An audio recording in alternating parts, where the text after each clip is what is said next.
30 oras yung nakatakdang water interruption sa maraming barangay sa Makati, sa Maynila, sa Parañaque at dito sa Pasay City.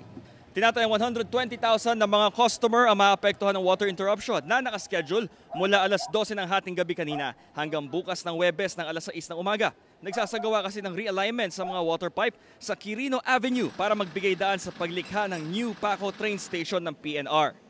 Nag-aalala ang mga nakatira sa residential community sa Barangay 92 sa Pasay na baka wala silang magamit na tubig lalo sa pagluluto, paglilinis at paglalaba.